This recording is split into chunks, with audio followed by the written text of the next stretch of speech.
ಅತಿ ಶೀಘ್ರದಲ್ಲಿಯೇ ರಾಜ್ಯ ಸಂಪುಟ ವಿಸ್ತರಣೆಯಾಗಲಿದೆ. ಶಾಸಕ ಲಕ್ಷ್ಮಣ್ ಸವದಿ. ರಾಜ್ಯ ಸಚಿವ ಸಂಪುಟ ಕೆಲವೇ ದಿನಗಳಲ್ಲಿ ವಿಸ್ತರಣೆಯಾಗಲಿದೆ ಎಂದು ಮಾಜಿ ಉಪಮುಖ್ಯಮಂತ್ರಿ ಶಾಸಕ ಲಕ್ಷ್ಮಣ್ ಸವದಿ ಹೇಳಿದರು. ಅವರು ಘಟನಟ್ಟಿ ಕ್ರಾಸ್ದಿಂದ ಘಟನಟ್ಟಿ ಗ್ರಾಮದವರೆಗಿನ ರಸ್ತೆ ಕಾಮಗಾರಿಗೆ, ಹುಲಗಬಾಳಿ ಕ್ರಾಸ್ದಿಂದ ದರೂರ್ ಗ್ರಾಮದವರೆಗೆ ಹಾಗೂ ಅಥಣಿಯ ದಾನಮ್ಮ ದೇವಿ ದೇವಸ್ಥಾನದಿಂದ ದಿವಾನಮಳ್ ವಸತಿವರೆಗಿನ ರಸ್ತೆ ಅಭಿವೃದ್ಧಿ ಕಾಮಗಾರಿಗೆ ಭೂಮಿ ಪೂಜೆ ನೆರವೇರಿಸಿ ಮಾತನಾಡುತ್ತಿದ್ದರು. ಇದೇ ಪ್ರಥಮ ಬಾರಿಗೆ ರಾಜ್ಯದ ಮುಖ್ಯಮಂತ್ರಿ ವಿರೋಧ ಪಕ್ಷಗಳ ಶಾಸಕರನ್ನೂ ಸಹ ವಿಶ್ವಾಸಕ್ಕೆ ತೆಗೆದುಕೊಂಡು ಬೆಳಗಾವಿಯ ಸುವರ್ಣಸೌಧದಲ್ಲಿ ಕ್ಷೇತ್ರಗಳ ಅಭಿವೃದ್ಧಿ, ಪ್ರವಾಹ, ಬರಗಾಲ ಸೇರಿದಂತೆ ಅನೇಕ ಪ್ರಮುಖ ವಿಷಯಗಳ ಕುರಿತು ಸುಮಾರು 5 ಗಂಟೆಗಳ ಕಾಲ ಸುದೀರ್ಘವಾಗಿ ಚರ್ಚಿಸಿದ್ದಾರೆ ಎಂದರು. ಪ್ರಜಾಸೇವೆ ಎನ್ನುವ ಇಲಾಖೆಯೊಂದನ್ನು ಸೃಷ್ಟಿಸಿ ಆ ಮೂಲಕ ಪ್ರಜೆಗಳ ಮನೆ ಮನೆಗೆ ಸರ್ಕಾರಿ ಯೋಜನೆಗಳನ್ನು, ಸೌಲಭ್ಯಗಳನ್ನು ತಲುಪಿಸುವ ಮತ್ತು ಅವರ ಸಮಸ್ಯೆಗಳನ್ನು ಬಗೆಹರಿಸುವ ವಿಶೇಷ ಪ್ರಯತ್ನ ಮುಖ್ಯಮಂತ್ರಿ ಡಿ.ಕೆ. ಶಿವಕುಮಾರ್ ಇವರಿಂದ ಆಗಿದೆ ಎಂದರು.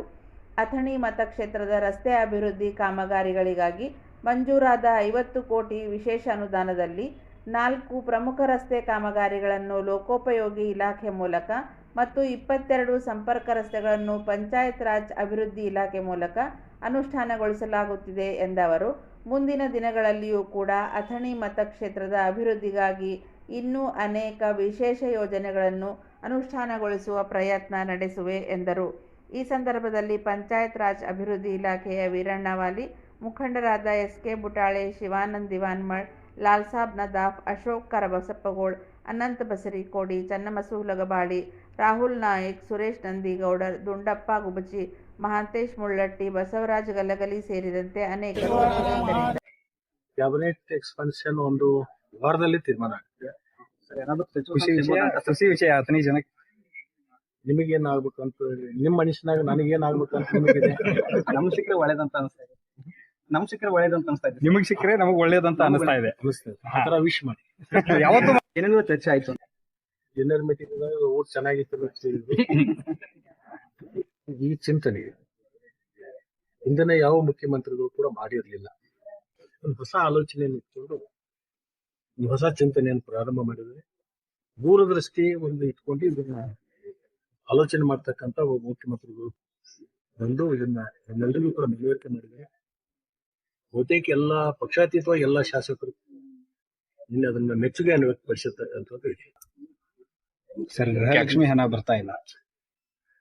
ಗೃಹಲಕ್ಷ್ಮಿ ಹಣ ಕೆಲವೊಂದ್ ಕಡೆ ದುರುಪಯೋಗ ಆಗಿರ್ತಕ್ಕಂಥದ್ದು, ಅದನ್ನ ಪತ್ತೆ ಮಾಡ್ತಾ ಇದ್ದಾರೆ. ಅಂದ್ರೆ ಸತ್ತವ್ರ ಖಾತೆಗೆ ಹೋಗಿರ್ತಕ್ಕಂಥದ್ದು, ಬೇರೆ ಕಡೆ ಇದ್ದು 2 ಕಡೆ ತಗೊಳ್ತಕ್ಕಂಥದ್ದು, ಇದನ್ನೆಲ್ಲ ಪರಿಶೀಲನೆ ಮಾಡ್ತಾ ಇದ್ದಾರೆ. ಅದು ಪರಿಶೀಲನೆ ಮುಗಿದ ಮೇಲೆ ಏಕಕಾಲಕ್ಕೆ ದುಡ್ಡು ಹಾಕಬೇಕು. ಇದಕ್ಕೆ ಪ್ರತಿಪಕ್ಷ ನಾಯಕರು ಆರೋಪ ಮಾಡ್ತಾ ಇದ್ದಾರೆ, ಇದು ಗೃಹಲಕ್ಷ್ಮಿ ಅಲ್ಲ, ಚುನಾವಣೆ ಲಕ್ಷ್ಮಿ. ಮುಂಬರುವ ಚುನಾವಣೆ, ಈಗ ಹಿಂದೆ ಚುನಾವಣೆ ಆಯ್ತು, ಈ ಡಾಕ್ಯುಮೆಂಟ್ಸ್ ಕೇಳ್ತಾ ಇದ್ದಾರೆ. ಆ ಚುನಾವಣೆ ಹೊತ್ತಿಗೆ ವಿಶೇಷ ಅನುದಾನ ಮಾಡಿ ಅಥಣಿ ಕ್ಷೇತ್ರಕ್ಕೆ ಸುಮಾರು 50 ಕೋಟಿ ರೂಪಾಯಿಗಳ ರಸ್ತೆ ಕಾಮಗಾರಿಗಳಿಗೆ ಮಂಜೂರಾತಿಯನ್ನು ಕೊಟ್ಟಿದೆ. ಅದರಲ್ಲಿ ಸುಮಾರು ಒಂದು 4 ಪೀಡುಬಿಡಿ ಇಲಾಖೆಯಿಂದ, ಸುಮಾರು 22 ಪಂಚಾಯತ್ ರಾಜ್ ಇಲಾಖೆಯಿಂದ ಟೆಂಡರ್ ಪ್ರಕ್ರಿಯೆ ಮುಗಿಸಿ ಇವತ್ತು ಕಾಮಗಾರಿಯನ್ನು ಪ್ರಾರಂಭ ಮಾಡಿದೆ. ಈಗಾಗಲೇ ಪೀಡುಬಿಡಿ ಇಲಾಖೆಯಿಂದ ಏನು ಮಂಜೂರಾಗಿತ್ತು ಅದನ್ನೆಲ್ಲೂ ಕೂಡ ಕಾಮಗಾರಿಯನ್ನ ಪ್ರಾರಂಭ ಮಾಡಿದೆ. ಸುಮಾರು 22 ರಸ್ತೆಗಳೇನಾದ್ರು ಇವತ್ತು ಒಂದು 4 ರಸ್ತೆಗಳು, ಇನ್ನೆರಡು ದಿವಸ ಬಿಟ್ಟು ಮತ್ತೊಂದು 4 ರಸ್ತೆಗಳಿದೆ. 15 ದಿನಗಳೊಳಗಾಗಿ ಎಲ್ಲ ಟೆಂಡರ್ ಪ್ರಕ್ರಿಯೆ ಮುಗಿಸ್ಕೊಂಡು ಸುಮಾರು 22 ರಸ್ತೆಗಳ ಸಂಕೋನಟ್ಟಿಯಲ್ಲಿ ಇರ್ತಕ್ಕಂಥ ಕೊಬ್ಬರಿ ತೋಟದಿಂದ ನಮ್ಮ ಘಟ್ಟಟ್ಟಿವರೆಗೆ, ಆಮೇಲೆ ಇಲ್ಲಿ ಅಥಣಿ ಹತ್ತಿರ ಒಂದು ದಾನಮ್ಮ ದೇವಿ ದೇವಸ್ಥಾನದಿಂದ ಒಂದು ಹಳೆ ಕಿರಣಿಗೆ ಕಡೆ ಹೋಗ್ತಕ್ಕಂಥ ಮತ್ತು ಇದು ಅಂಕೋನಟ್ಟಿ ಮತ್ತು ನಮ್ಮ ಹುಲಗಬಾಳಿ ಮಧ್ಯದಲ್ಲಿ ಇರ್ತಕ್ಕಂಥ ಕೋಟ್ಪಟ್ಟಿಗೆ ಹೋಗ್ತಕ್ಕಂಥ ಒಂದು ಈ ರಸ್ತೆ. ಉಳಿದಿರ್ತ ಕಾಮಗಾರಿಗಳನ್ನು ಕೂಡ ಹಂತ ಹಂತವಾಗಿ ತಗೊಂಡು ಕಾಮಗಾರಿಗಳನ್ನ ಈ ಹಂಗಾಮದಲ್ಲಿ ಮುಗಿಸ್ತಕ್ಕಂಥ ಕೆಲಸ. ಬೆಳಗಾವಿಗೆ ಸಿಎಂ ಬಂದಿದ್ರು ಸರ್, ಪ್ರಗತಿ ಪರಿಶೀಲನಾ ಸಭೆ ಇತ್ತು. ನಿನ್ನೆ ಮುಖ್ಯಮಂತ್ರಿಗಳು ಅವರು ಮುಖ್ಯಮಂತ್ರಿಯಾಗಿ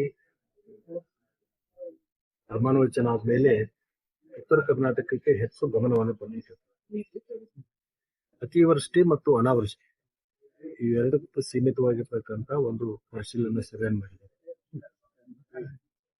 ಮೊನ್ನೆ 4 ದಿವಸ ಹಿಂದೆ ಗುಲ್ಬರ್ಗ ಡಿವಿಷನ್ ಮೀಟಿಂಗ್ ಮುಗಿಸಿಕೊಂಡು ನಿನ್ನೆ ಬೆಳಗಾವಿಯಲ್ಲಿ ಈ ಬೆಳಗಾವಿ ಡಿವಿಷನ್ ಪರಿಶೀಲನೆ ಸಭೆಯನ್ನು ಮಾಡಿದ್ದು ಕೆಲವೊಂದು ಮಹತ್ವದ ತೀರ್ಮಾನಗಳನ್ನ ತಗೊಂಡಿದ್ದಾರೆ.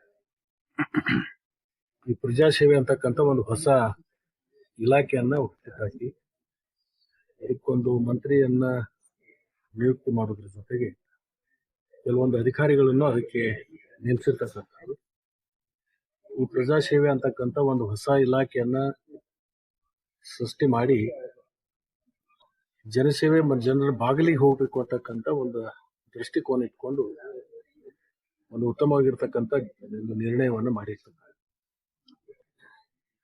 ಎಲ್ಲಿ ಗ್ರಾಮ ಪಂಚಾಯತಿ ಹೆಡ್ ಕ್ವಾರ್ಟರ್ ಇದಾವೆ ಅಲ್ಲಿ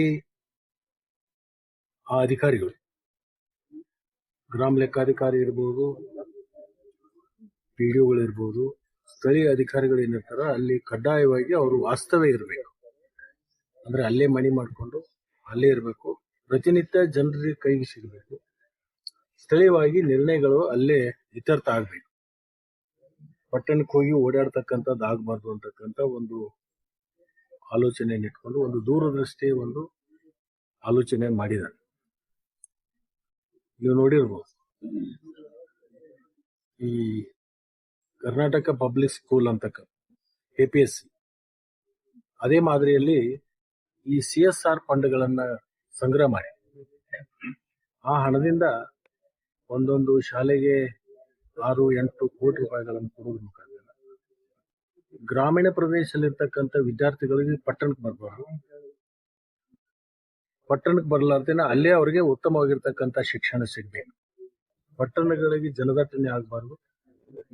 ಒಂದ್ಸರಿ ವಿದ್ಯಾರ್ಥಿಗಳು ಪಟ್ಟಣಕ್ಕೆ ಬಂದ್ರೆ ಆ ಪಟ್ಟಣದ ವಾತಾವರಣಕ್ಕೆ ಹೊಂದ ಮೇಲೆ ತಿರುಗಿ ಹಳ್ಳಿಗೆ ಹೋಗದೆ ಇರತಕ್ಕಂಥ ಅನೇಕ ಉದಾಹರಣೆಗಳನ್ನು ನೋಡಿದ್ವಿ. ಆ ಒಂದು ದಿಶೆಯಲ್ಲಿ ಗ್ರಾಮೀಣ ಪ್ರದೇಶದಲ್ಲಿ ಉತ್ತಮ ಶಿಕ್ಷಣ ಸಿಗಬೇಕು ಅಂತ ಹೇಳಿ ನಮ್ಮ ಅಥಣಿ ಕ್ಷೇತ್ರಕ್ಕೆ ಮೊದಲು 3 KPSC ಸ್ಕೂಲ್ಗಳನ್ನು ಕೊಟ್ಟಿದ್ರು. ಮತ್ತೆ 10 KPSC ಸ್ಕೂಲ್ಗಳನ್ನ ಮಂಜೂರಾತಿ ಮಾಡಿರ್ತಕ್ಕಂಥ ಅದನ್ನ ಅನುಷ್ಠಾನ ಮಾಡಬೇಕು. ಮತ್ತು ಪ್ರಜಾಸೇವೆ ಅಂತಕ್ಕಂಥದ್ದು ತ್ವರಿತವಾಗಿ ನಿರ್ಣಯಗಳಾಗಬೇಕು ಅಂತಕ್ಕಂಥ ವಿಚಾರವನ್ನು ಇಟ್ಕೊಂಡು ಒಂದು ಹೊಸ ಚಿಂತನೆಯನ್ನ ಪ್ರಾರಂಭ ಮಾಡಿದ್ದಾರೆ. ಮತ್ತು ಎಲ್ಲಿ ಬರಗಾಲ ಇದೆ ಅದ್ರ ಸಮೀಕ್ಷೆ ಆಗಬೇಕು, ಎಲ್ಲಿ ಕುಡಿ ನೀರಿನ ಸಮಸ್ಯೆ ಇದೆ ಅದರ ನಿವಾರಣೆ ಆಗಬೇಕು, ಅತಿವೃಷ್ಟಿ ಆಗಿರ್ತಕ್ಕಂಥ ಸ್ಥಳಗಳಿಗೆ ಅಧಿಕಾರಿಗಳು ಅಲ್ಲಿ ಹೋಗಿ ಅದನ್ನು ಪರಿಶೀಲನೆ ಮಾಡಿಕೊಂಡು ಸರ್ಕಾರಕ್ಕೆ ವರದಿ ಹಾಕಬೇಕು. ಈ ಪರಿಶೀಲನೆ ಸಭೆಗೆ ಮುಖ್ಯಮಂತ್ರಿಗಳು ಬರಬಹುದು. ಒಂದು ಸುಮಾರು 5-6 ಜಿಲ್ಲೆ ಎಲ್ಲ ಪಕ್ಷಾತೀತವಾಗಿ ಎಲ್ಲ ಶಾಸಕರು, ಅಧಿಕಾರಿಗಳು, ಜಿಲ್ಲಾಧಿಕಾರಿಗಳು, ಸಂಬಂಧಪಟ್ಟಂತೆ ಎಲ್ಲ ಅಧಿಕಾರಿಗಳು ಸುಮಾರು 5 ಗಂಟೆಗಿಂತಲೂ ಹೆಚ್ಚು ಒಂದು ಪರಿಶೀಲನೆ ಸಭೆ ಬಹಳ ಕೂಲಂಕುಷವಾಗಿ ಚರ್ಚೆ ಆಗಿರ್ತಕ್ಕಂಥ ಎಲ್ಲ ಶಾಸಕರ ಅಭಿಪ್ರಾಯವನ್ನು ಕೂಡ ಪಡ್ಕೊಂಡಿದ್ದಾರೆ. ಇದ್ರ ಜೊತೆಗೆ ಅಧಿಕಾರಿಗಳ ಅಭಿಪ್ರಾಯವನ್ನು ಪಡ್ಕೊಂಡಿದ್ದಾರೆ. ತ್ವರಿತ ಕಾಮಗಾರಿಗಳನ್ನು ತಗೊಳ್ಳಿಕ್ಕೆ ಏನೇನು ಅವರಿಗೆ ಹೊಸದಾಗಿ ರೂಲ್ಸ್ ಗಳನ್ನು ಮಾಡಬೇಕು ಅಂತಕ್ಕಂಥದ್ದು ಚರ್ಚೆ ಮಾಡಿಕೊಂಡು ಆ ಸೂಚನೆಯನ್ನು ಕೊಟ್ಟಿದೆ. ತಕ್ಷಣಕ್ಕೆ ಕರೆಕ್ಟ್ ಆಂಗಲ್